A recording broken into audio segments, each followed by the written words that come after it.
Muito bem, falamos sobre a lição número 7, a parte de segunda-feira, adorando o Criador. Quando falamos sobre adoração ao nosso Criador, o que significa isso para as pessoas? Quando as pessoas vão à igreja, cantam 2 hinos, quando as pessoas estão louvando, cantando, e depois então se assentam para ouvir a palavra, muitas pessoas adoram a Deus no piloto automático. O que significa isso? Significa que a pessoa está ali de corpo presente, mas a mente está longe. Muitas vezes eu prego nas igrejas e percebo que algumas pessoas estão olhando para o lado, estão de cabeça baixa, e dá para ver do púlpito que estão manuseando o celular, estão nas redes sociais e os 2 dedinhos estão ali teclando alguma resposta a alguma mensagem no WhatsApp ou algum tipo de relacionamento social. Por isso, quando a pessoa adora a Deus e termina de cantar o hino final, a pessoa se levanta igual um robô e vai embora para casa pensando que adorou a Deus. Na verdade, nem colocou sentido naquilo que estava fazendo. Um pastor disse que estava na igreja quando de repente ele percebeu uma formiga veio na direção de sua mão. E ele começou a olhar a bolsa da sua esposa que estava no seu colo, estava lotada de formiga.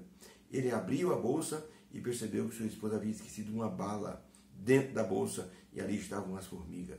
Ele disse: gente, eu passei o culto inteiro tentando afastar as formigas e tirá-las da bolsa da minha esposa.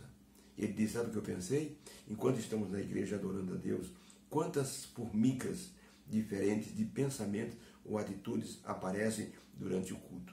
Pode ser uma criança chorando, pode ser alguém com uma roupa assim fora do contexto, pode ser uma pessoa que esteja fazendo uma micagem do lado, pode ser alguém que esteja assim fazendo um barulho diferente, pode ser algo que caiu no chão.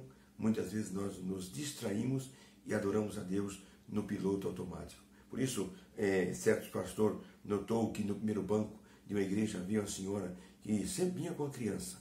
E ele estava naquele dia assistindo um pregador, seu convidado, e ele estava no terceiro banco, percebeu que aquela senhora estava sempre no primeiro banco, com o seu menino. Ele achou aquele curioso. Onde estava o esposo daquela senhora? Ela sempre vinha sozinha. E um dia ele, depois do culto, disse: minha irmã, me perguntar, a irmã está sempre aqui, eu tenho visto.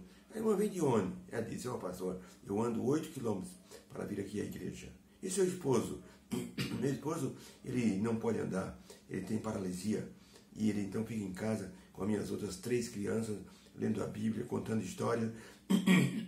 E então ele fica até eu chegar. Quando chega de tarde, aquele que eu escutei na escola sabatina e aqui no culto, eu conto para ele e para os meus vizinhos também. E assim eles ficam felizes com aquilo que eu escutei. O pastor ficou impressionado com a atitude de adoração daquela irmã. Disse: irmã, onde é a sua casa? Eu gostaria de estar hoje, no final da tarde, na sua casa, ajudando a irmã na adoração a Deus. O pastor disse: foi a coisa mais gostosa que eu já fiz. Ver aquelas pessoas, aquela família, os vizinhos, adorando a Deus, e eu estava ali completando aquela adoração. Como foi saudável estar naquela casa, naquela reunião. Adorar a Deus é reconhecer Deus como o nosso primeiro e principal articulador de nossa vida. Isso é que o profeta João sentiu quando ele, no final da mensagem do primeiro anjo, ele disse: adorai o Criador, aquele que fez o céu, a terra e as fontes das águas. A pergunta número 3 diz assim: na mensagem do primeiro anjo, dentro das 3 mensagens angélicas, qual o apelo que o anjo fez antes de acontecer o juízo divino sobre todos? É Apocalipse 14, verso 7, dizendo com grande voz: temei a Deus e dai-lhe glória, porque vinda é a hora do seu juízo, e adorai aquele que fez o céu, a terra e o mar e as fontes das águas.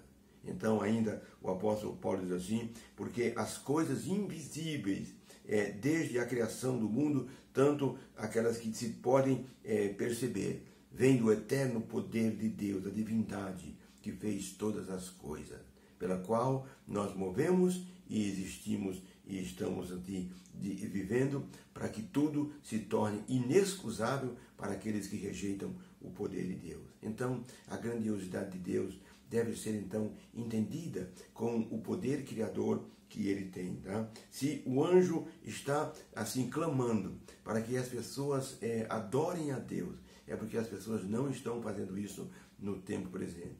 Deus, em sua onisciência, em seu poder grandioso, Ele tem poder para criar como criou todas as coisas. Se nós olharmos para o Sol, veremos que é uma estrela de quinta grandeza e ele é gigantesco.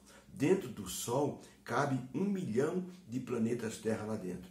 Existe uma estrela chamada Estrela Gun, em inglês, que no português seria revólver ou pistola. Esse tipo de estrela, Estrela Gun, ele emite 10 milhões de energia semelhante à que o nosso Sol emite. Dentro da Estrela Gun cabe 1 milhão de sóis parecido com o nosso. E a Estrela Gun é apenas uma pequenina estrela dentro da nossa galáxia, a Via Láctea. Então esse Deus poderoso, grandioso, criador, deveria nos fazer assim cair de joelhos, agradecendo e adorando. Um dia, um imperador no Oriente Médio disse ao missionário: missionário, você está sempre falando no seu Deus, mostre-me o seu Deus e eu o adorarei. Eu já tenho mostrado meus deuses, meus ídolos, mas o senhor não mostra o seu Deus. O missionário disse: majestade, o senhor pode vir aqui na janela, por favor? O rei foi e o missionário disse: o senhor pode, por favor, olhar para o sol de forma bem fixa? O imperador tentou olhar para o sol, mas seus olhos se ofuscavam e ele abaixava a vista, assim, incomodado com a luz do sol. Me disse para o missionário: eu não consigo fixar o olhar no sol. O missionário disse: majestade, se o senhor não consegue olhar para uma pequena criação do meu Deus, como o senhor quer olhar para o Deus grandioso, poderoso, criador do universo? O imperador abaixou a vista e disse: missionário, perdoe a minha insolência. Realmente o seu Deus é grandioso e eu quero adorá-lo também.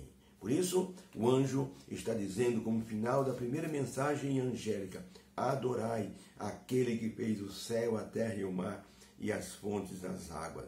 São essas qualidades já nos deveriam fazer cair de joelhos e adorar o nosso Deus. Marcos Witt, um teólogo, ele escreveu que um amigo seu pregou na igreja dele e pregou sobre louvor e adoração. Ele disse: temos que aprender a doutrina do louvor e adoração como a doutrina principal que vai ser estabelecida no céu. No céu não haverá a doutrina do evangelismo, não precisaremos evangelizar mais ninguém. No céu não haverá mais a doutrina do batismo, porque Jesus já vai levar todos para o céu. No céu não haverá a doutrina da justificação, porque todos já serão santos. No céu não haverá a doutrina dos dízimos e ofertas, porque já estaremos no céu. A única doutrina que nós levaremos e usaremos no céu será a doutrina do louvor e a adoração, uma doutrina eterna que não passará jamais. A adoração será o ponto principal do céu. Por isso, devemos ir praticando a adoração aqui nessa terra, para que possamos utilizá-la de forma espontânea e agradável, com um coração sincero nas mansões celestiais. A adoração requer reverência, e essa reverência nos leva claramente a uma espécie mais elevada de amor pelo nosso Deus Criador. Ao nos sentirmos criaturas, temos que nos sentir felizes, porque o nosso Criador é um Deus presente. Um Deus que disse: eis que estou convosco todos os dias, até a consumação do século. Deus abençoe a cada um dos que estudam a lição, para que entendam que o nosso Deus Criador deseja estar presente em nossa vida. Obrigado, Senhor, pela lição de hoje. Coloca, Senhor, esse temor, essa reverência, esse respeito, essa atitude de adoração em nosso ser, que possamos entender sua grandiosidade e dedicar nossa vida aos teus cuidados e na tua direção, em nome de Jesus. Amém. Com Deus, um beijo no coração. Segunda-feira chega sempre assim com um pouquinho de preguiça, né? Mas vamos para cima, que Deus nos ajudará a vencermos qualquer batalha. Ele será a nossa vitória. Deus abençoe a todos.